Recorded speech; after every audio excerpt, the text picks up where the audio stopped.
Patuloy nating purihin at dakilain ang ating Panginoon. We give you all the glory, O Lord. We magnify your name, Jesus.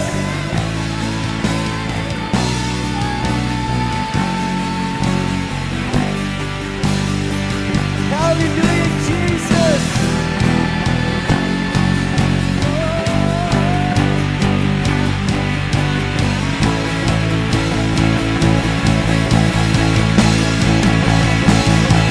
Wala nang hahanapin pa, wala nang nanaisip pa, kundi mamalagi sa piling mo, o aking Ama. Wala nang papantay,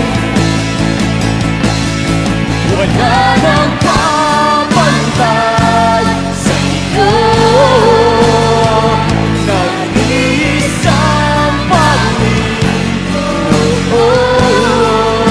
kaya ang naisin ng puso ko. wala nang hahanapin pa sa iyo, Panginoon. Wala nang hahanapin pa, wala nang nanaisip pa, kundi mamalagi sa piling mo, o aking Ama.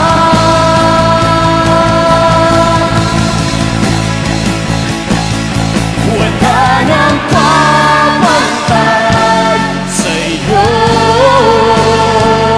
nag-iisang Panginoon, kaya naisip ang puso ko.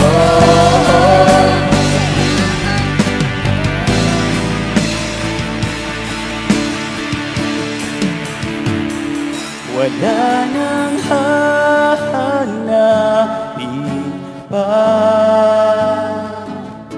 wala nang nanaisip pa, kundi mamalagi sa piling mo, o aking Ama. Wala nang papantay sa iyo, Panginoon. Wala nang papantay sa iyo, nag-iisang Panginoon, kaya ang naisin ng puso ko, kaya ang naisin ng puso ko, kaya ang naisin ng puso ko. Saan? Sa piling mo. Palakpakan natin ang ating Panginoon. Hallelujah, Jesus. You are worthy to be praised, O Lord. Napakasarap magsumiksik sa piling mo, Panginoon. Sapagkat sa piling mo, doon namin nadarama na kami ay kumpleto na, wala nang hahanapin pa. Sapagkat ikaw yung nagpo-provide ng lahat ng pangailangan po namin sa lahat ng area ng aming mga buhay. Lord, maraming pong salamat sapagkat alam po namin sa pasimula pa lang ng gawain po na ito, naririto pa, sinamahan mo kami, Panginoon, at pinaranas mo yung mainit mong presensya at mahigpit mong yakap sa buhay po ng bawat isa sa amin. Kaya naman sa oras po na ito, Panginoon, patuloy po naming idinadalangin sa iyo ang buhay po ng bawat isa sa amin. Ikaw po ay nakakakilala sa amin. Wala kaming maitatago sa iyo. Lahat kami ay hubad at hayag sa iyong harapan, Panginoon. Lord, nakikita mo lahat ng struggles, lahat ng silent battles na meron po kami, lahat ng pangangailangan po namin sa iba't ibang aspects ng aming mga buhay. Una na po sa pisikal. Panginoon, ikaw po yung nakakaalam kung sino sa amin yung may binabaka sa aming pisikal na pangatawan, nakakaranas ng samut-saring sakit at karamdaman. Ang sakit at karamdaman ay hindi galing sa iyo.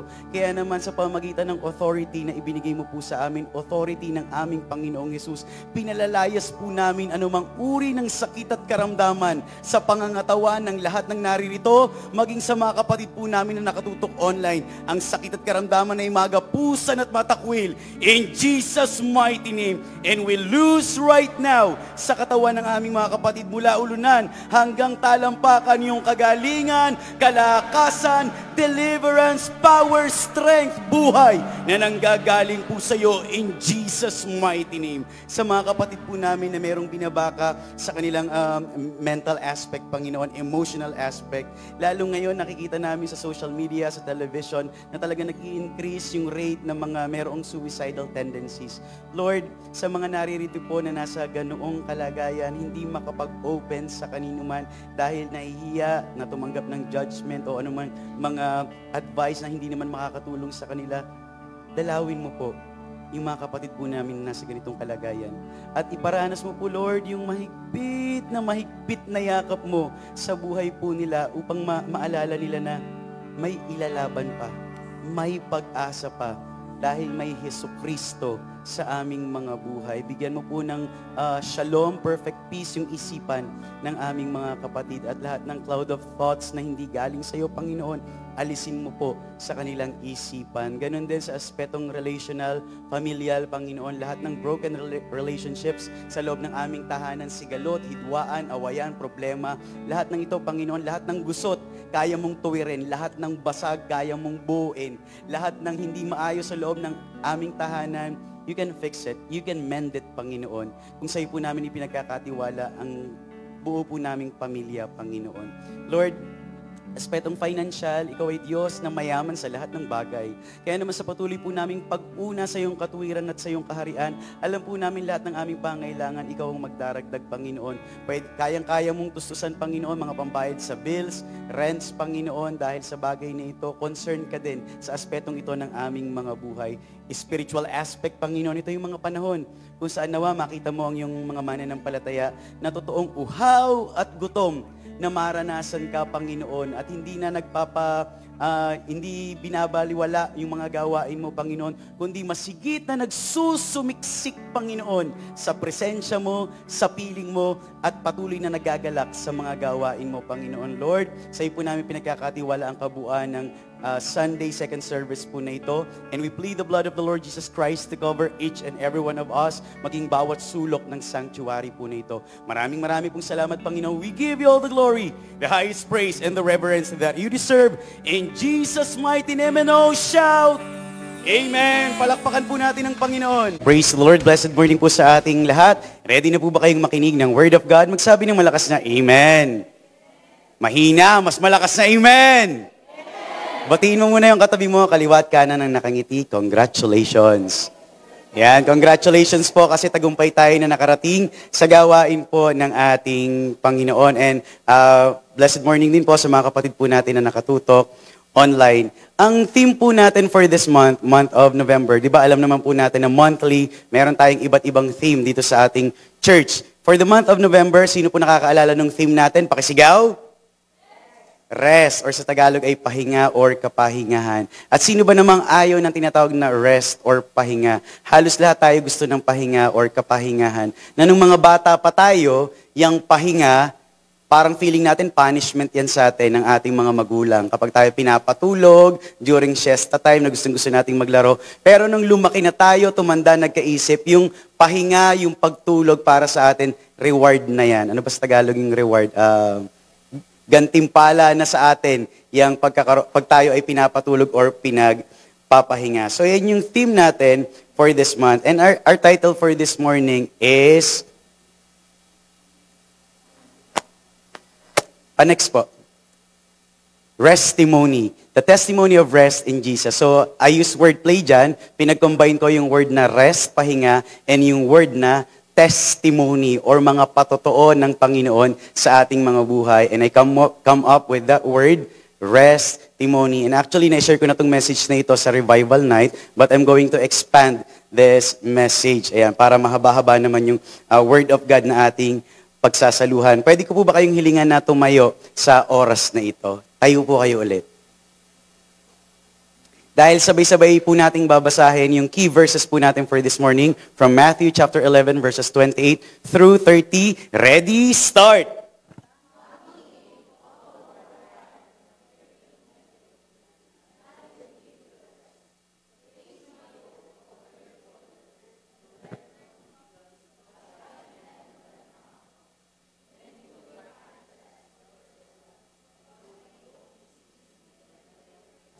Let's close our eyes and bow down our heads. Hallelujah, Jesus. Heavenly Father, in the name of the Lord Jesus Christ, we thank you and we are grateful sa opportunity, privilege na muli kang hindi lang awitan, haranahin, kantahan, kundi sa privilege na kami po ay sama-samang makikinig sa magsasalo-salo sa pinakamasarap na spiritual food sa lahat. At ito po ay ang iyong mga salita. Patuloy na sa pamagitan ng iyong mga salita, papagtibayin mo kami, palakasin mo kami, at baguhin mo yung mga pangit pang karakter na nakikita mo sa amin pong mga buhay. Dalangin ko po sa iyo, Panginoon, maalis anumang mga I know it already attitude sa buhay po ng mga naririto at ang taglayin po nila ay yung puso na humble, puso nagpapakababa, gaya sa isang sponge na talagang absorbent na tatanggap ng mga benepisyo na nanggagaling po sa iyong mga salita. At patuloy na kaming lahat ay malukuban, matakpan ng dugo ng aming Panginoong Jesucristo upang glory mo lamang yung mahayag at huwag kaming magambala ng anumang paghahadlang, plano, schemes ng kaaway. Maraming pong salamat mula sa pasimula hanggang matapos ang gawain na ito. Ikaw lamang ang maluwalhati, ikaw lamang ang mataas sa aming kalagitnaan. Salamat po. In Jesus' name, and all say, Amen. Isa pa nating palakpakan ng ating Panginoon.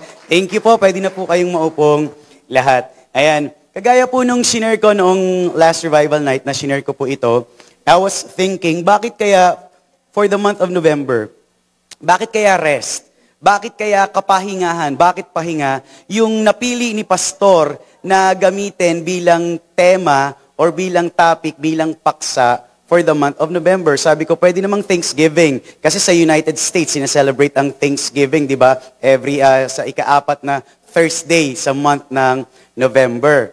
Ayan, praise the Lord. Sabi ko, ba't kaya hindi Thanksgiving na lang? But then I realized na ang month of November nga pala ay pangalawang month bago matapos ang taon. Ayan, bago matapos ang taong 2025, November muna, and then bukas, remind ko kayo mga kapatid, bukas, last month na po ng 2025. Parang kailan lang, di ba? Nag-iisip ka pa ng New Year's resolution mo for the year 2025. Parang kailan lang, nagpo-post ka pa sa FB mo ng 2025, please be good to me. Tapos ngayon, after isang buwan, haharapin na natin ang panibagong taon, ang 2026. Ibig sabihin, malapit na tayo sa finish line ng 2025. At aminin po natin, kapag malapit ka na sa finish line, malapit ka na sa deadline, diyan mo naranasan lalo yung pagkapagod, yung pagkapata. Piling mo na uupos yung lakas na meron ka. Ngayon, malapit na tayo sa finish line ng 2025. Possible, marami sa atin nakakaranas ng iba't ibang uri ng pagkapagod, iba't ibang uri ng pagkapata, pagkapagal sa iba't ibang area ng ating mga buhay. Bigyan ko kayo ng isang illustration. Di ba kapag halimbawa nakakain ka ng panis or ng bulok, sirang pagkain, biglang sumakit yung tiyan mo, nag-alboroto, pauwi ka pa lang sa bahay, tapos talagang kumukulo na. Ramdam mo na yung pagtayo ng balahibo mo, malamig na pawis, tapos yung lakad mo, pabilis ng pabilis, hanggang sa unti-unti ka nang tumatakbo. Pag natatanong mo na yung bahay nyo, di ba, parang mas bumibigay, parang mas napapagod. Yung ano mo, parang papaano na. Ayan, kung alam nyo yung ibig ko sabihin. Tapos minsan, pag nakita mo na yung pintuan ng CR, wala na. Sumuko na, napagod na, bumigay na. May nakaranas na po ba niyan dito? Magsabi ng amen. Siyempre, nahiya kayong mag-amen. Baka sabihan ka ng katabi mo, ang baho naman ng testimony mo, sister. Ang baho naman ng testimony mo, brother. So, yun lang yung illustration na maibibigay ko sa inyo na pag malapit ka na sa finish line, parang minsan dun ka bumibigay. Kaya sabi ko, talagang relevant din pala and timely na yung inimpart ng Lord sa buhay ni Pastor for the month of November is rest. So, swak din pala siya sa pinagdadaanan natin dahil malapit na tayo sa finish line ng 2025. And 2025 is very fast. Talagang napakabilis ng 2025. Parang hindi mo napapansin from January, biglang ngayon November na, and then bukas, December na, magpapasko na naman. Tapos New Year na ulit. So pinaspas tayo ng 2025, kaya mas ramdam natin yung pagkapagal, mas ramdam natin yung pagkapagod na ating nadarama. Nakakapagod po yung taon na ito. Sino ba naman yung gustong papayag ka ba? Back to square one ka, balik ka sa January 1. Uulitin mo lahat ng ginawa mo mula nung pumasok ang taon na ito without you knowing kung anong magiging outcome, magiging resulta ng mga susunod na araw. Papayag ka ba? Siyempre, di tayo papayag kasi excited din naman tayo na harapin yung 2026 panibagong chapter, yugto ng ating mga buhay kasama ang Panginoon. Amen! Parang hindi kayo excited na salubungin ng 2026 na kasama si Lord, ah? Amen! Ayan, dapat excited tayo na salubungin ng 2026, lalo kapag kadugtong yung dulong sinabi ko, kapag kasama mo si Lord. Yun ang nakaka-excite. Pero kung hindi lang din kasama si Lord sa 2026, Lord, wag na lang, patayin mo na ako ng 2025. Pero Lord, kasama kita sa 2026. That's why I am very excited na harapin ang panibagong chapter, panibagong yugto ng aking buhay. Ano ba yung mga ginawa nating nakakapagod for the year 2025 dito sa ministry natin? Sa ministry lang muna natin, ano? Magbabalik tanaw tayo sa mga ginawa natin for the year 2025. Pagpasok pa lang ng year 2025, nagbabad na tayo sa tinatawag na prayer and fasting. 'Di ba? Pananalangin, pag-aayuno, iniluhod natin sa harapan ng Panginoon ang ating nation, the Philippines, our church, COG Parian, maging yung ating pamilya at iba't iba pang mga cares na meron tayo sa ating buhay. Sama-sama natin niyang idinalangin at iniluhod sa harapan ng Panginoon. Pagpasok ng taon, patuloy ang pagwe-welcome natin sa GEM, sa mga VIP natin, sa mga first-time visitors natin, sa mga newcomers natin. Patuloy na pagpasok pa lang ng taon, marami na tayong wine-welcome. Mga familiar faces yan, di ba? Na sina Fred, si Echo, mag-asawang Maniquez, ayan, si Leonel and si Deborah. Year 2025, tapos ngayon, mga naglilingkod na sa Panginoon, mga worker na, volunteers ng ating church. So pagpasok pa lang ng taon, pinapakita na ng Lord kung ano yung mga, parang preview yan eh. Patikim pa lang yan, Church of God Parian. I will show and I will do more for your church. Amen! Praise the Lord.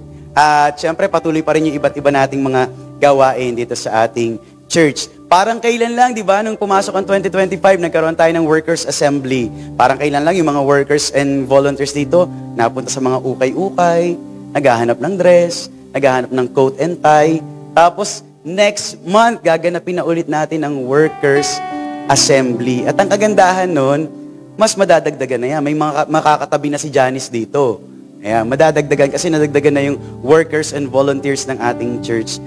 The Lord can see na nadadagdagan po ang members ng COG Parian. And because of that, kailangan natin ng mas maraming workers and volunteers. Hindi po yan kaya ng kakaunti lang.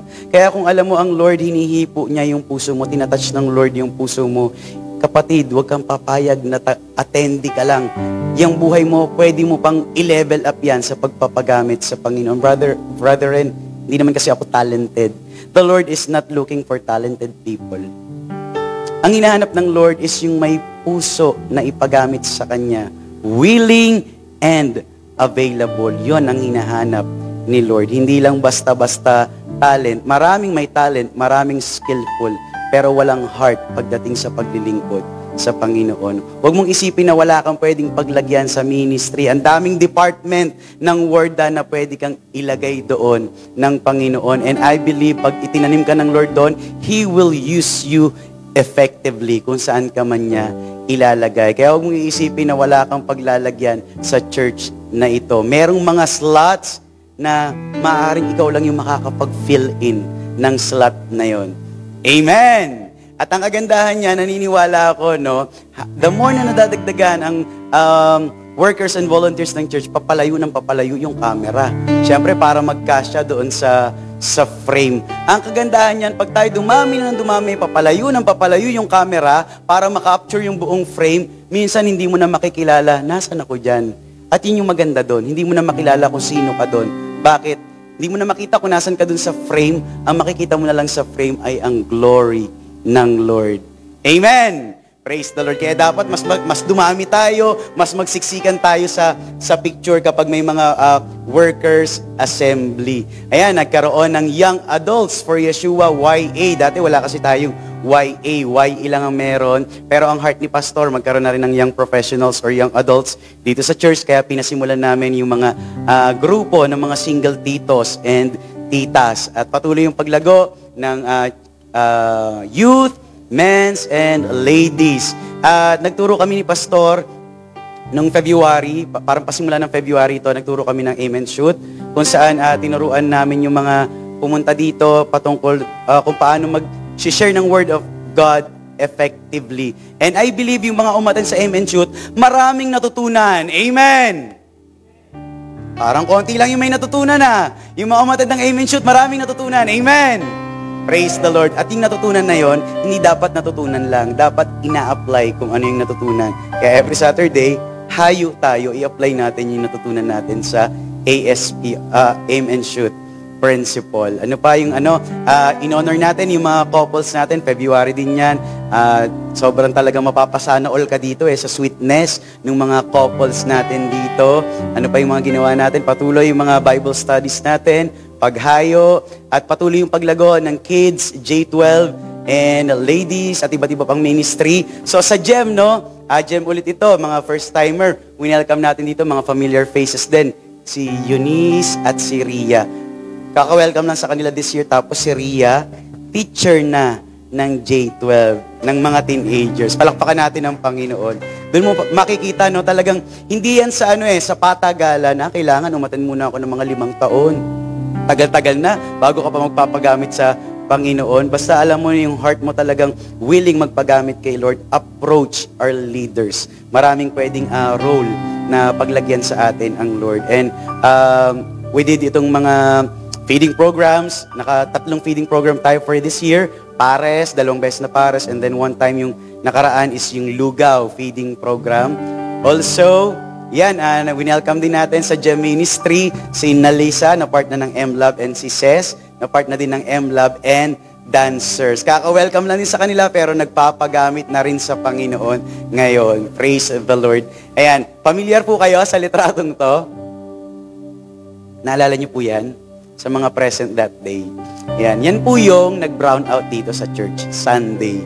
Magsisimula ng gawain, walang kuryente. Ang init pa ng panahon na yon. Na-timingan ako ang magpipreach. Banasin pa naman ako. Sabi ko, naku Lord, walang aircon. Tapos, paano kami magdadaos ng gawain? Nag-prepare ako for that message. Ang ginawa, napagdesisyonan ni Pastor na ilipat lahat ng gamit doon sa bakanting room dito sa kabila.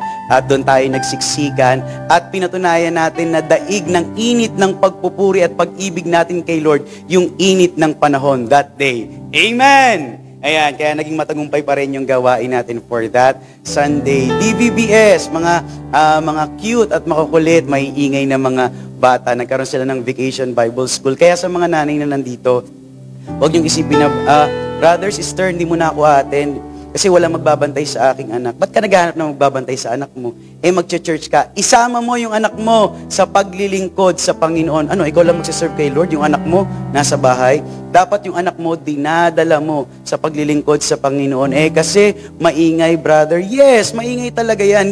We are, mga workers dito, we are not expecting na dapat tahimik and behave ang anak mo dahil nature ng bata ang pagiging maingay at pagiging makulit. Lagi ko sinasabi sa mga Bible studies, the more na merong ingay, may mga nagtatakbuhan, nagkukulit ang bata sa Bible studies, lalo sa loob ng church, dapat ikagalak ng puso natin yon. That means may future ang church na yon. Pag wala ng ingay ng bata, dapat kabahan na yung mga leaders ng church na yon dahil wala ng future ang church na yon. Dahil ang ingay ng mga batang yan, yung mga batang yan ang mga next generation leaders, next worship leaders, pag lola na si Ate V, ayan, at kapag halimbawa, lobby ng Panginoon, kalooban ng Panginoon, yumao na ako, ayan, may mga iba nang magpipreach dito, galing sa mga batang iyan. Kaya wag po natin kairitahan yung ingay ng mga bata, dapat sound sa tenga mo yung ingay ng mga bata.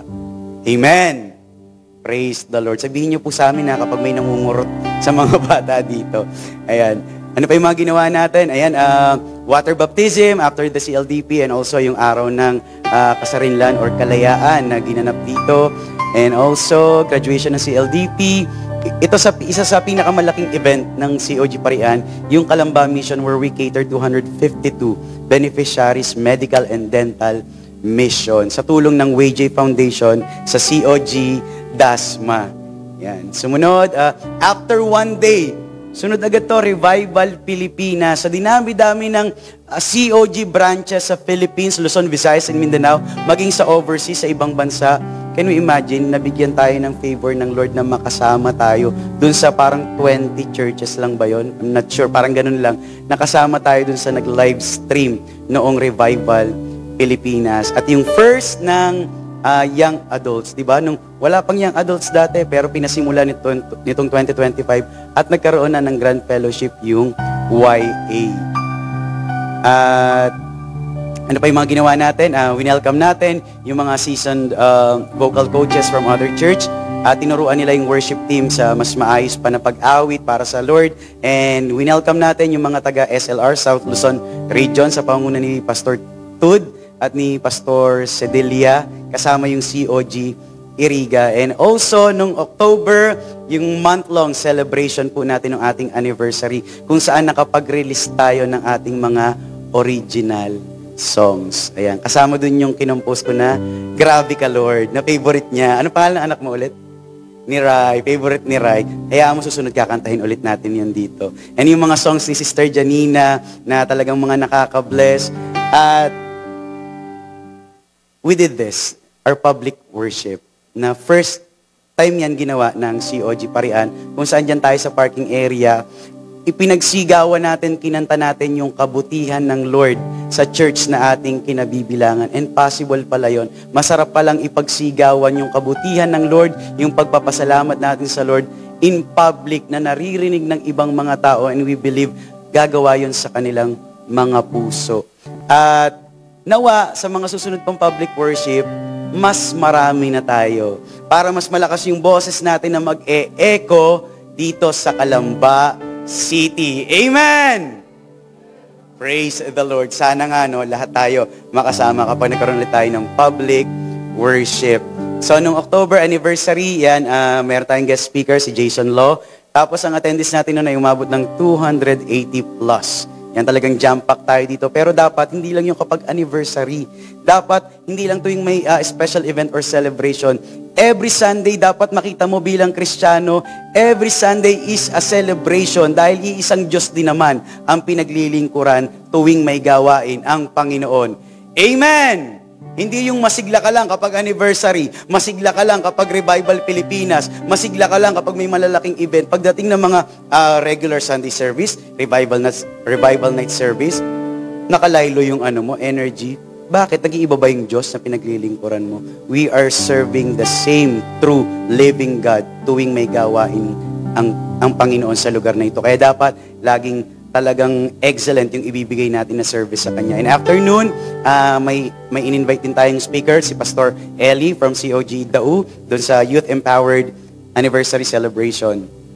And QLB, kung saan nagsama-sama ang Church of God San Pedro, Church of God Cabuyao, Church of God Halang, at Church of God Parian. Yan po ang first QLB district dito sa lugar po natin. At nawa sa mga susunod pa na QLB district, magsama-sama tayo, mas marami pa tayo, kasi mas iba yung kaya pang iparanas ng Lord sa atin. Tingnan nyo si Mami Mary, talagang tagumpay na tagumpay siya dun sa kanyang litrato. Ganyan yung joy kapag ikaw ay nasa Panginoon. Amen! Praise the Lord. At yung sabi nga ng mga kapatid dyan sa QLB district, ako pala nakarealize na parang hindi first time na ginanap, kasi very smooth lahat. Parang well-prepared, maayos lahat. Parang hindi first time ginawa yung QLB district na nagsama-sama yung ibang churches. So how much more sa mga susunod pang gawain ng Panginoon. Dapat yan na yung last picture. Pero may humabol kahapon. Yung Thanksgiving ng Outreach Ministry. Dapat kami lang yung nandito. Pero tinanong ko yung mga core leaders na gusto nyo bang i-invite yung mga hinahayuan nyo sa Bible studies. Kasi pag in-invite natin, wala man tayong budget, kailangan may papakain tayo sa kanila. Pahig ba kayo? Magpapat bless tayo. Eh di pumayag sila, kaya yon. Ang daming pagkain kahapon at nakapag-sharon pa talaga ako. Yan, praise the Lord. Dito natin makikita na talagang grabe yung pagkilos ng Lord sa COG Parian from month of January hanggang sa November at bukas, another month na naman, month of December. Ngayon, anong relevance nito doon sa message natin na testimony? Anong relevance nito sa pinag-aaralan natin or sa theme natin patungkol sa kapahingahan? Yung mga photos na ipinakita ko po sa inyo, ilan lang yan sa mga ginawa natin for 2025 from January to November. At lahat ng yan, lahat ng nakita niyong pictures, talagang victorious, mapagtagumpay sa tulong, sa favor, biyaya ng ating Panginoon. But behind those pictures, hindi naman yan basta-basta kodakan lang eh. Basta-basta picture-picturean lang eh. Behind those pictures, ang nakapaloob dyan, preparation. Sleepless nights. Pawis, pagod, sandamakmak na meeting, brainstorming, etc., etc. Hindi po yan basta inilatag na lang ng ganyan. Marami po dyan nagpuyat, marami po dyan umabsent sa kanilang trabaho. Yung Calamba Mission pa lang, you have no idea kung paano kaming nagpabalik-balik ni pastor sa munisipyo, barangay hall ng Parian, barangay hall ng Pasiano para magpapirma po ng maraming letters. Hindi naman yan basta-basta na lang tayo nag-occupy dun sa court eh. May mga permit na kailangan papirmahan. So gumigising ako ng tanghali para makita kami ni pastor kasi panggabi ako sa shift lagi eh. Si pastor babiyahe pa from San Pedro papunta dito para lang puntahan namin yung mga signatories na pipirma ng ating mga letters. At yung sa kids, sa tingin nyo ba madaling magturo ng ganyang kadaming bata? Yung mga 10 pa nga lang na bata, talagang kapag ang pasensya mo, pag hindi pa nahayag sa'yo ang fruit of the Spirit na patience, talagang baka maaga kang malulosyang paglabas mo ng Sunday school. Ayan. Hindi po madali yung mag-facilitate ng Vacation Bible School. Pagod, puyat, talagang pawis, yung puhunan po, bago yung mga pictures na inyong nakikita sa mga litratong yan. So, ano yung point ko dito? Ang ministry po, sa katotohanan, ay nakakapagod. Brother Ren, ba't hindi man ako napapagod sa ministry? Baka lagi kang absent. Ilang beses ka bang umaattend sa gawain ng Panginoon? Nakakapagod po ang ministry. And that's valid. Nakakapagod ang ministry, pero ito yung pagod na alam mong, basahin yung yellow, ready, start. Worth it. Yan yung pagpapagal. Yan yung pagpapagod na alam mong hindi sa walang kabuluhan. Yung mga pagpupuyat na ating ginawa, pagpapawis, sleepless nights, pag-absent sa trabaho, paglalabas ng sariling pera sa bulsa para sa ministry, hindi man yan nakikita ng ibang mga tao, pero si Lord lahat ng yan visible sa kanyang makapangyarihang mata. At hindi yan baliwala kay Lord. Talagang may nakalaan na pagpapala si Lord doon sa mga mananampalataya niya, mga naglilingkod sa kanya na nagpapagod, nataglay pa rin yung kagalakan at hindi pagrereklamo sa kanilang mga puso. Yung mga pagpapagal na ginagawa natin for the Lord, hindi sayang. Lahat yon nakikita ni Lord at may nakahandang blessing si Lord sa kanila na patuloy na may sakripisyo na ginagawa para sa ministry. At sa bawat pagod na ating nadarama, alam natin na si Lord ang ating pahinga. At bilang mga Christians, dapat malinaw na po sa atin. This is cliche already, ang linyang yan. Pero dapat bilang Kristiyano talagang naka-engrave na yan sa puso mo, nakaukit na yan sa puso mo, sa anumang pagkapagod na nadarama mo from school, from work, dapat alam mo na si Lord ang pahinga mo every Sunday at tuwing may gawain ang Panginoon. Can we shout Amen? Sa pagod na ating nadarama, alam natin si Lord ang ating pahinga. Mga kapatid, valid na tayo po ay makaranas ng pagod. Kasi nilikha tayo ng Lord na mayroon talagang limit yung ating strength. Pag walang limit yung strength natin, magiging feeling Diyos na po tayo. Kasi hindi natin siya kakailanganin eh. Hindi pala nauubos yung lakas natin eh. Nilikha tayo ni Lord na limited yung strength na meron tayo in order for Him to remind us na hindi tayo Diyos at kailangan nating lumapit sa Kanya na Diyos na siyang source ng ating lakas at ng ating kapahingahan. Kaya nga may Matthew 11:28. Hindi yan sasabihin ni Lord Jesus Christ kung alam niya na, itong mga anak ko pag tumanggap sa akin, hindi na ito makakaranas ng pagkapagod. No! Sinabi yan ni Lord dahil alam niya kahit may Jesus Christ ka na sa buhay mo, makakaranas at makakaranas talaga tayo ng pagkapagod. Naririnig ko nga dati sa ministry namin sa mga hayo ministry na sinasamahan ko dati, mga Bible studies. Talagang ang mga Bible studies namin nun, marami talaga, araw-araw meron kaming Bible studies. Meron kaming linya doon na hanggang ngayon pinanghahawakan ko, sa langit na ang pahinga. Yun, lagi namin pinanghahawakan yon sa dati kong sa mga dati kong kasama na sa paghayo, sa langit na ang pahinga. At yun yung pinakamasarap na pahinga sa lahat. Amen. Praise the Lord. So sabi niya sa Matthew 11:28, Come unto me, all who are tired from carrying heavy loads, and I will give you rest. Ang Panginoong Hesus mismo, yung nagsabi ng mga salitang iyan. Not just for the spectators dun sa lugar na yon, not just for the Jewish leaders, not just for his followers, hindi lang para dun sa mga gustong maghanap ng ipupula sa kanya, kundi yung verse na yan is applicable din, invitation din yan sa bawat isa sa atin. Dahil alam ng Lord, mapapagod at makakaranas tayo ng pagkapagod habang tayo ay nandito sa ibabaw ng lupa. Kaya meron siyang personal invitation sa iyo, sa akin, at sa bawat isa sa atin. Now, let's use the word rest. Kasi mahilig ako sa mga paglalaro-laro ng mga words. Gagamit tayo ng mga rhyming words na connected sa salitang rest. Sige nga, mag-isip kayo ng mga words, mag-usap kayo ng katabi mo, brainstorming kayo ng mga words na naisip mong katunog ng salitang rest, ka-rhyme ng word na rest na sa tingin mo connected sa rest. Yan, i-connect natin sa word na yan. Una, yung salitang, ano pong salita yan? Sabihin ng lahat ng malakas. Best. Ayan. Bilang mga mananampalataya ng Panginoon, dapat maging malinaw po sa atin, kapag tayo nagsaserve kay Lord, huwag kang papayag na ang pagsaserve, paglilingkod mo sa Panginoon ay average or mediocre. Dapat ang service na ibinibigay natin sa Panginoon ay laging the best. Why? Ang pinaglilingkuran natin, hindi tao.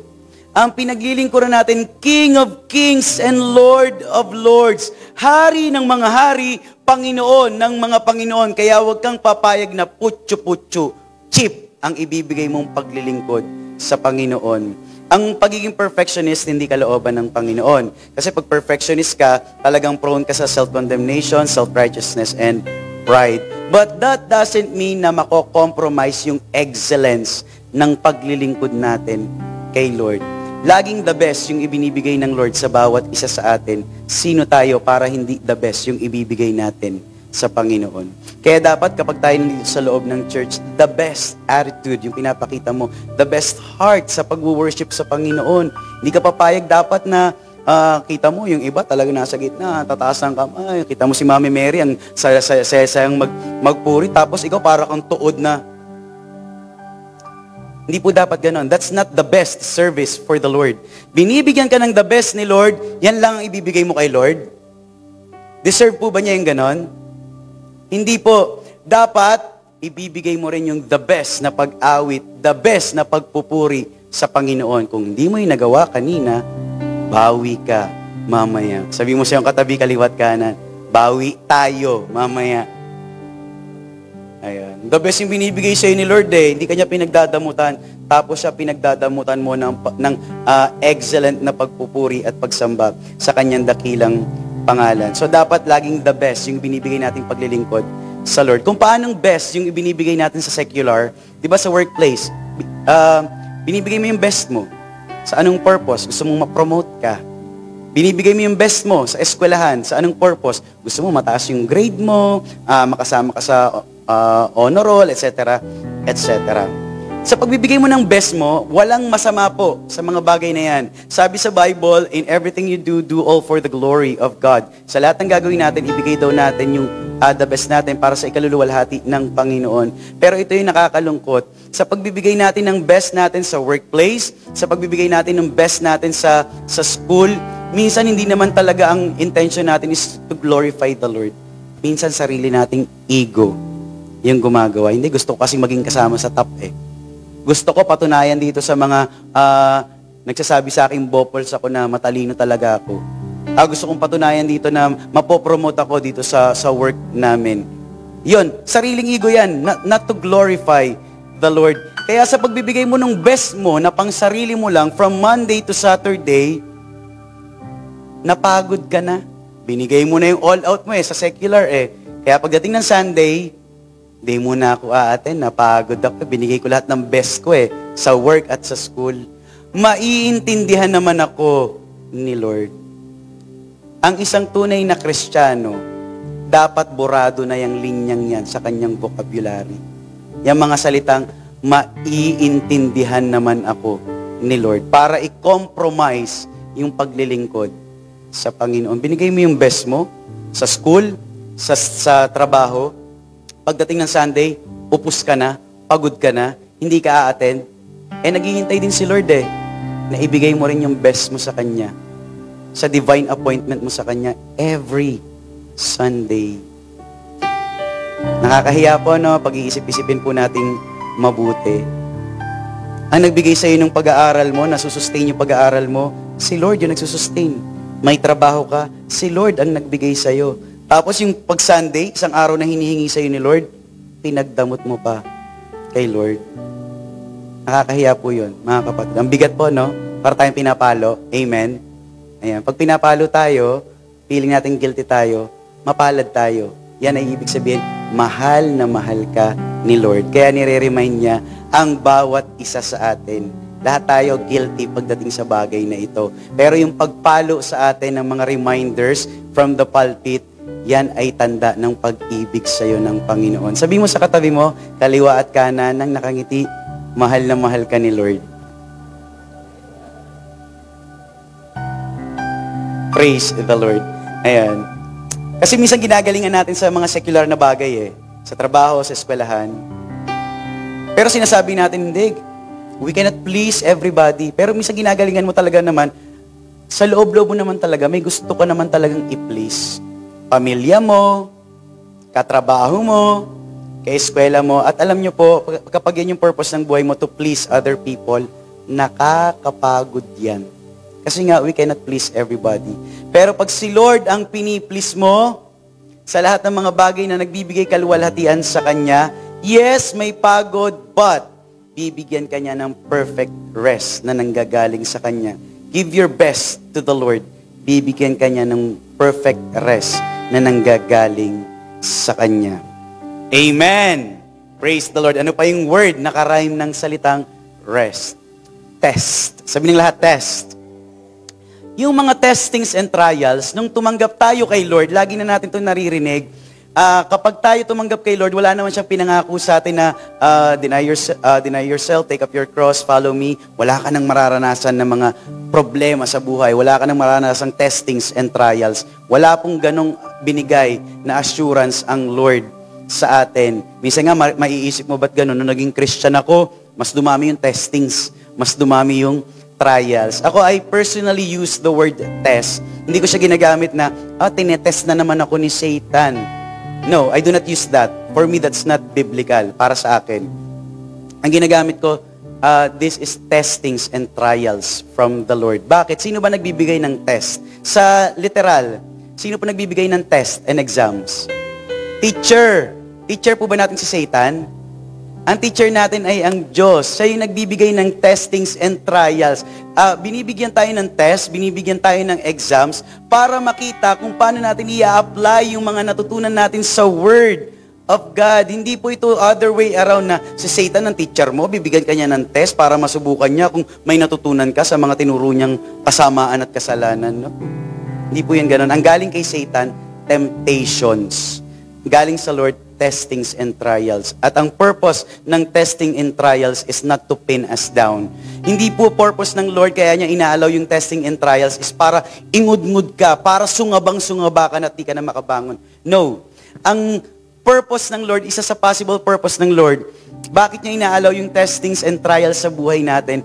para mas magtumibay tayo sa pananampalataya at para mas maipakita kung paano natin i-apply lahat ng pagtuturo, lahat ng messages na napakinggan natin every time na umaattend tayo sa gawain ng Panginoon. Yun ang purpose ng testings and trials. Hindi para ingud-ngud tayo, kundi para masigit tayong magtiwala at magsumiksik tayo dun sa rest na nanggagaling sa Panginoon. Ang mga testing and trials, same sa literal aspect sa mga estudyante. Pag may exam kayo, may test, di ba nakakapagod mag-review ng mag-review.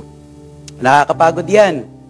Ganun din sa spiritual, yung mga testings and trials nakakapagod. Kaya, yan yung perfect opportunity. The more na maraming testings and trials, maraming spiritual storms na dumarating sa buhay mo, yun yung perfect opportunity para magsumiksik ka sa presence ng Lord at doon niya ipaparana sa iyo yung rest in the midst of your spiritual storm. Kahit maraming testings, makikita mo, meron pa rin kapahingahan na iniyo-offer si Lord sa buhay ng mga buong pusong lumalapit sa Kanya. Amen! Praise the Lord. Sumunod na word. May nakahula kaya ng susunod na word? Vest. Sabi ng lahat, vest. Example ng mga vest, di ba? Life vest, bulletproof vest. May mga pagkakataon, pag tayo dumarating sa mga testings and trials, talagang dumarating yung feeling na parang lunod ka na. Parang lumulubog ka, nadadrown ka, nalulunod ka. Yan yung perfect opportunity. Pag feeling mo nalulunod ka dahil sa mga pinagdadaanan mo, balik ka sa presensya ng Lord, magsumiksik ka ulit sa presence ni Lord, iluhod mo ulit yung mga tuhod mo sa Panginoon, mag-pray ka, mag-worship ka kay Lord, at dyan mo mararanasan para kang sinusuotan ng Lord ng vest at lumulutang ka dun sa pagkakalunod mo dahil dun sa perfect rest na nanggagaling sa Kanyang presensya. May mga pagkakataon, feeling mo binabaril ka na magkabi-kabilang mga bala. Pag nag-rest ka, nagsumiksik ka sa presensya ng Lord, feeling mo meron kang bulletproof vest. Yung resting peace, yung rest na meron sa presence ni Lord, yan yung magiging hedge of protection ng bawat isa sa atin na patuloy na nagsusumiksik at bumabalik sa presensya ng ating Panginoon. Sumunod na word. Basahin ng lahat. Nest. Sa Tagalog ay, ayan, pugad. Sino pong nakakita ng pugad dito? Sa personal. Siguro naman yung mga batang 90s, mahilig mga akyat sa puno, no? Mga nakakita na tayo ng pugad. Tinitingnan pa natin kung may itlog, di ba? Ayan. Yung nest sa buhay natin, it symbolizes, bibigyan ko na lang kayo ng 3 letter para mas madali. CPR. Di ba? Pag nalulunod ka, kailangan si CPR ka minsan. Yung nest, nagsisimbolize siya ng CPR. Comfort, protection, and letter R. Ano yung R? Siyempre, rest. Huwag na tayong lumayo pa. Ayan, comfort, protection, and rest. When we rest under the presence of the Lord, ang kagaya po natin para tayong mga inakay na ibon. At pag nagsusumiksik tayo sa presence ni Lord, para niya tayong nililimliman nung kanyang mga pakpak. At sa ilalim ng pakpak ng Diyos, doon natin maranasan yung comfort, protection, and rest. Ang tanong, may pakpak ba ang Diyos? Sige, brainstorming muna kayo ng katabi mo. May pakpak ba si Lord? Psalms 91 verse 4. Basahin niyo po. Ready? Start!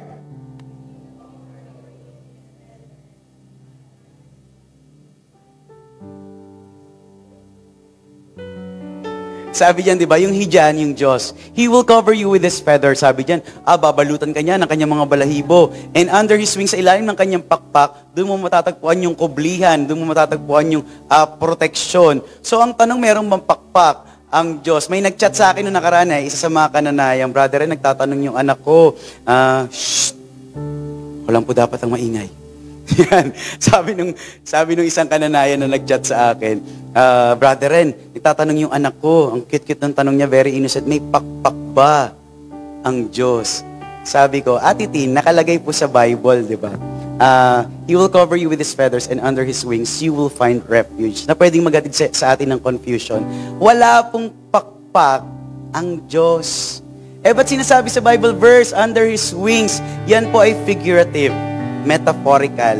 ang Word of God laging gumagamit ng figurative languages para mas maunawaan natin yung character ng Lord. Kasi pag hindi gumamit ng figurative character, hindi inihalin tulad ang Diyos. Halimbawa, ang Diyos, hindi siya inihalin tulad sa ibon or sa inahing manok, hindi natin magigets yung comfort na kayang ibigay, rest, protection na ibinibigay ng Lord. Kasi kapag ang ginamit na language sa Bible is yung language na meron sa langit, we will not be able to fathom. Hindi natin maiintindihan. Hindi natin maaarok ang laman ng Bible. Ang Bible nga, di ba yung mga translations ng Bible, kung titingnan mo kahit anong translation, parang ang lalim-lalim pa rin. Pero yan na yung pinakamababaw para mas maunawaan natin yung nature, character ng Diyos na ating pinaglilingkuran. So yung pagpapahayag dito na may pakpak, may feather ang Diyos, pagpapakita yan ng figurative language na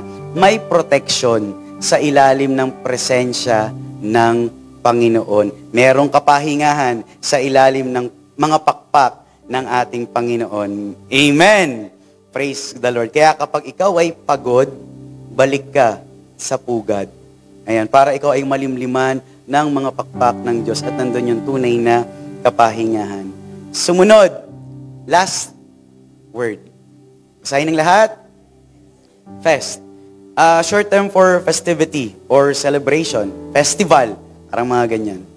Kapag nagre-rest ka kay Lord, kahit in the midst of storm ka, kahit may mga struggles ka, kahit may mga problema ka, may pinagdadaanan ka, posible. Sabihin ng lahat, posible. Kaya nating mag-celebrate, mag-festival for the Lord. Sa tingin niyo po yung mga tumatayo dito, yung mga worship team kanina, tumutugtog mula dun sa dulo, kumakanta dito, may mga pagkakataon sumasayaw dito. Sa tingin niyo po, walang mga pinagdadaanan yun. Mga nagpipreach po dito, si Pastor, sina Kuya Michael, Kuya Brian, Kuya Jerome, ako. Sa tingin niyo po, wala kaming mga pinagdadaanan. Lahat tayo may kanya-kanyang struggles. Lahat tayo may kanya-kanyang pinagdadaanan. Pero bilang kami naglilingkod sa Panginoon, alam namin kailangan namin bumalik sa presence ni Lord para maranasan namin yung rest in order for us to fest. Para pag tumayo kami dito, celebration yung ipinapakita namin kay Lord. Hindi yung may pinagdadaanan ako sa bahay. Dapat dala-dala ko yan dito pag backup ako. Simangot ka. Anong kanta kanina? Ikaw ang hinahanap ko, tapos nakasimangot mukha mo. Pwede ba yon? Ikaw ang hinahanap ko sa buhay kong ito. Dapat nakasmile ka. You know how to celebrate. You know how to fest. Kapag ikaw ay nagre-rest sa presence ni Lord. Ibig sabihin, posible na kahit may pinagdadaanan ka, pwede kang mag-celebrate. You will still rejoice in the Lord. Always. Amen. So, pwede pala yun. Kaya napaka-importante ng rest nung kapahinganan ng gagaling kay Lord. Magagawa lang natin mag-celebrate in the midst of our struggles, in the midst of our spiritual battles, testings, kung patuloy tayong bumabalik sa source ng tunay na pahinga. And that is our Lord Jesus Christ. Balik tayo sa Matthew 11:28. Sabi ni Jesus Christ dito, ulitin ko si Jesus Christ, yung nagsalita dyan, "Come to me. Lapit kayo sa akin. Kayong nabibigatan at napapagal at nabibigatang lubha. Bibigyan ko kayo ng kapahingaan." Sabi ni Lord, "Come to me." Lapit ka sa akin. Ibig sabihin, may distansya. Or baka malayo ka na. O baka sobrang layo mo na. Or baka tumalikod ka na. Kaya sinabing, "Come to me." Hindi masasabihin ng Lord, "Come to me," nandito ka na. Hindi mo, kalapit na kalapit mo siya. Sabihin niya sa'yo, "Come to me," kapag nagkakaroon na ng distansya. Or baka pag tumatalikod na tayo kay Lord. Wala naman pong tumatalikod na lumalayo sa Panginoon na nakaharap, di ba? Halimbawa, ito si Ses ang kausap ko. Lalayo ako sa iyo, Ses. Ayan, pag ganito, di ba? Pag lumayo ka, talagang tatalikuran mo. May mga pagkakataon, ganyan tayo sa harapan ng Panginoon. Hindi naman natin nare-realize, pero many times, tinalikuran natin ang Panginoon. Pero may invitation siya. "Come to me." At yung assurance, He will give us rest. Bakit? Alam ni Lord, pag lumayo ka sa Kanya, puro pagod ang mararanasan mo. Puro hindi mabubuting bagay ang mararanasan mo. Kasi si Lord, siya yung source ng peace, strength, rest.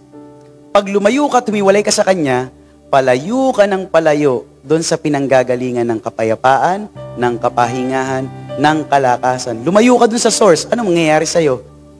Mauupos ka, manghihina ka, mapapagal ka.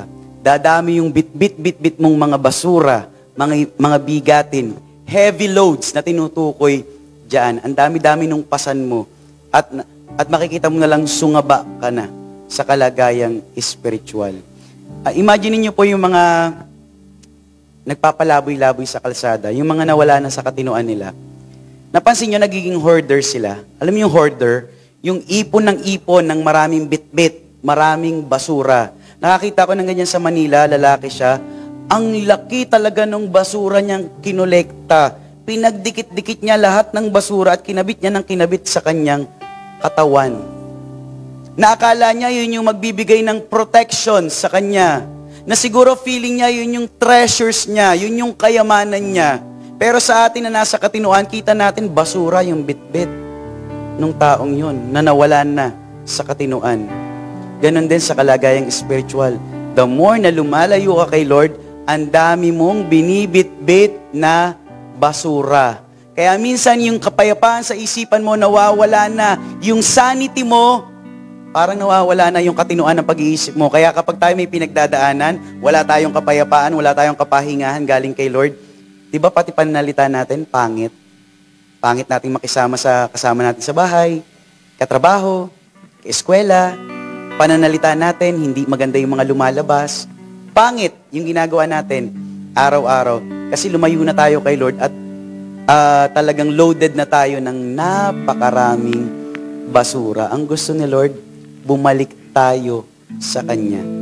At dyan marirelease yung mga basura na binitbit natin, dinaladala natin mula sa kung saan-saan. The more na lumalapit ka ng papalapit kay Lord, gumagaan. Kasi mas nagagawa mong ipagkatiwala sa Kanya, ihagi sa Kanyang paanan, anumang mga bigat na nagdudulot sa iyo ng pagod.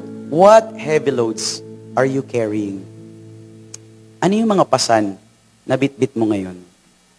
Kasi tayo magkakakilala naman sa mukha magkakakilala sa pangalan. Pero hindi natin alam ano yung load na bitbit ng isa't isa. Ang tanong yung buhat-buhat mong load, hanggang kailan mo bibit-bitin? Ano bang gusto ni Lord sa load na meron ka? Sabi sa Psalms 55:22, sa King James Version, cast thy burden upon the Lord, and He shall sustain thee. He shall never suffer the righteous to be moved. Sabi diyan, cast your burden on the Lord. Sa Bible Dictionary, ibig sabihin ng cast, itapon mo, ibato mo, ipukol mo, lahat ng bigatin, lahat ng load na meron ka. Kanino mo ihahagis? Kanino mo ibabato? Ibato daw natin sa Panginoon. Lahat ng bigatin na meron tayo. Sinabi yan sa 1 Peter 5:7, throw all your worry on Him because He cares for you. Anak ka ng Diyos Ayaw niya na makitang sungaba ka. Ayaw niya makita na nakangudngud ka na dahil sa mga pasanin na meron ka. Ang gusto ni Lord, pagkatiwala mo yung mga pasan na meron ka at muli kang tumingala sa Kanya. Amen. Gusto kang bigyan ng Diyos. Gusto tayong bigyan ng Diyos ng kapahingahan. Pero baka may kailangan kang bitawan. Ano ba yung mga bigatin na meron ka? Ano ba yung mga loads na meron ka? Problema sa trabaho? Problema sa asawa? Problema sa anak? Problema sa kaeskwela? Problema sa loob ng church, ng ministry? At iba't iba pang area ng buhay? Ano mang klase ng load yan? Ano mang klase ng bigatin yan? Ang gusto ni Lord, ihagis mo sa Kanya para mabigyan ka niya ng kapahingahan, ng rest. Kasi hindi magagawa ni Lord na ibigay sa'yo yung rest. Halimbawa, ito yung bigatin, ito yung load na meron. Hawak-hawak mo. Paano maibibigay sa'yo ni Lord? Paano niya iaabot yung rest na ini-offer niya kung meron kang ibang hawak? Kaya sabi sa Word of God, throw it to the Lord. Ihagis mo. Para empty na yung kamay mo. at marireceive mo na yung kapayapaan na galing sa Kanya. Yung kapahingahan na inio-offer ng Lord sa iyo. Kaya lahat ng pasanin na meron tayo, dapat ihagis natin sa Panginoon. Brethren, paano ihagis sa Panginoon yung pasanin? During praise and worship, huwag kang mahihiyang humiyaw. Huwag kang mahihiyang sumigaw ng pagpupuri sa Panginoon. And with that, naiintindihan ni Lord kung ano yung ibinabato mo sa Kanya. Sa likod ng praise and worship mo, ng pagpupuri mo, kasama na doon lahat ng bigatin, nagigets yan ni Lord. At papalitan ni Lord lahat ng bigatin na meron ka ng kapayapaan at ng kapahingahan na nanggagaling sa Kanya. Pero meron kang kailangang gawin. Lumapit ka sa Kanya at ihagis mo lahat ng bigatin na nagbibigay ng pagkapagod sa buhay mo. Yung mga pulang yan, hindi yan limited sa mga nandyan lang. Marami pang pwedeng reason kung bakit ikaw ay napapagod. Maaring galit, baka meron pang galit sa puso mo. Galit sa kanino man, hindi kalooban ng Lord na manatili yan sa'yo. Why? Dahil kapag nagtatanim ka ng galit, ang affected dyan, hindi naman talaga yung kinagagalitan mo, mas affected ka niyan. Sabi nga, di ba, sa isang quotation na nabasa ko non-verbatim, kapag nagtatanim ka ng galit sa isang tao, ang kalagayan mo, para kang umiinom ng lason. At ang ina-expect mong mamamatay is yung taong kinagagalitan mo. Na hindi mo alam, sarili mo pala yung pinapatay mo dahil sa galit na tinatanim mo sa puso mo. Pride, unnecessary loads, kasalanan, mga private sins na meron tayo, maling relasyon, doubts, pagdududa sa Panginoon, lahat ng yan nagkokos ng pagkapagod. Ang gusto ni Lord, ihagis natin yan sa Kanya lahat, isuko natin sa Kanya lahat upang maibigay niya sa atin yung kapayapaan, kapahingahan na nanggagaling sa Kanya. Kapag nagawa mong bitawan, yung mga loads, baggages, basura na meron sa buhay mo, ang gaan-gaan, ang luwag-luwag, ang presko-presko, sariwa, ang saya-saya. Pero lahat ng ito, yan yung gustong maranasan, gusto ng Lord na maranasan natin bilang Kanyang mga anak. Ganyan yung naghihintay sa iyo kung ihahagis mo anumang bigat meron ka sa harapan ng Panginoon. Pag pagod ka na, alam niyo po, mas madali nating mararanasan yung presence ng Lord kapag pagod tayo. Di ba pag pagod ka, parang bumabagsak yung mga tuhod mo, nanghihina ka. Perfect opportunity yon para iluhod mo yung mga tuhod mo sa harapan ng Panginoon pag pagod na pagod ka na. Kaya mamaya po, habang tayo kumakanta, hindi ko na po kayo i-invite dito sa altar. Luhod po kayo dyan sa pwesto ninyo. Lalo kung alam mo na ang dami mo ng pagod na nararanasan, lalo alam mo na matagal ka nang lumayo kay Lord, tapos si Lord nag-i-invite sa'yo, come to me, nak, lapit ka sa akin. Gusto kitang bigyan ng pahinga. Gusto kitang bigyan ng proteksyon. Gusto kitang bigyan ng comfort. Gusto kitang yakapin ng mahigpit. Luluhod niyo po ang inyong mga tuhod. Siguro po sa mga seniors na hirap ng lumuhod, pwede po kayo kahit nakaupo. Kami po ang lalapit sa inyo para ipag-pray po kayo mamaya. At yung pagluhod po sa harapan ng Panginoon, pagpapakita rin niya ng, Lord, I humble myself before you. Kita mo naman lahat ng pagod ko, Lord eh. Wala naman akong dapat itago. Wala akong maililihim sa iyo, Panginoon. Kaya nagpapakababa po ako at iluluhod ko po ang aking tuhod sa iyong harapan. Kaya po ba natin yung gawin para sa ating Panginoon? Amen! Praise the Lord. At kapag nagawa natin yan, diyan natin maranasan yung tunay na rest na nanggagaling sa Panginoon. At kung magagawa natin yung mga bagay na yan, another testimony. Panibagong testimonya na naman kung paano kang binigyan ng kapahingahan ni Lord nung ikaw ay higit na nagsumiksik sa Kanyang presensya. Gusto po ba natin ng testimony? Magsabi ng malakas na Amen. Praise the Lord. At yung testimony na yan, mararanasan natin kapag tayo patuloy na nagsumiksik sa presensya ng ating Panginoon. Pwede po bang isigaw ng lahat, Lord, Ikaw ang aking pahinga. Sigaw po natin, Lord, Ikaw ang aking pahinga. In 3, 2,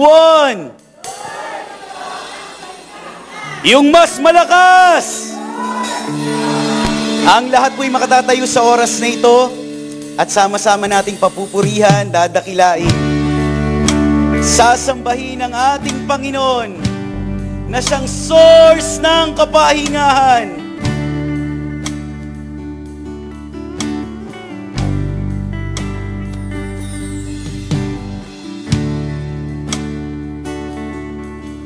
Karapat-dapat ka, Panginoon, sa pagsambang wagas.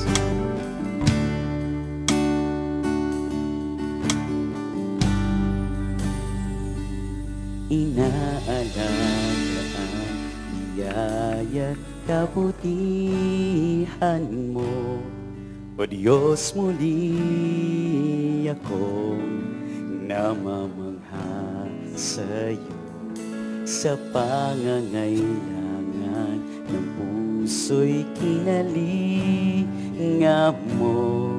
Hayaan mong yakapin ka ng pag-ibig, awitan ka ng pagsambang wagas. Itataas buong puso, isipan at lakas ay tanggapin, O Diyos, at kalugdan. Habang nabubuhay, ika'y aking hahandugan ng pagsambang wagas. Itataas buong puso, isipan at lakas, pagkat ako'y umiibig sa'yo. Kalwalhatian mo ang saysay ng buhay ko. Sa oras na ito, pwede na pong lumuhod yung mga gustong ipag-praise sila.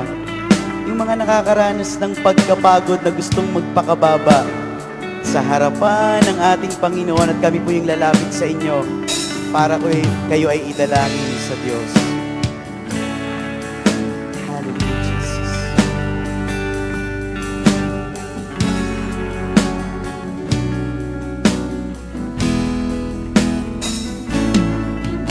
Inaalala ang biyaya't kabutihan mo, O Diyos, muli akong namamangha sa'yo sa pangangailangan ng puso'y kinalinga mo. Hayaan mong yakapin ka ng pag-ibig, awitan ka ng pagsambang wagas. Itataas buong puso, isipan at lakas ay tanggapin, O Diyos, at kalugdan. Habang nabubuhay,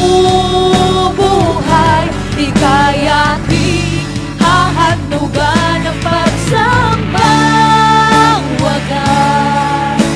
Itataas buong puso, isipan at lakas, pagkat ako'y umiibig sa'yo.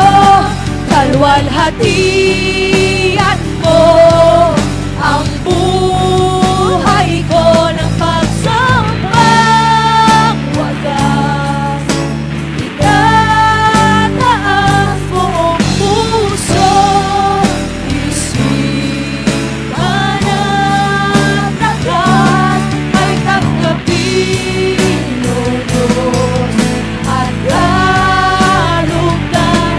Habang nabubuhay,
pagsambang wagas.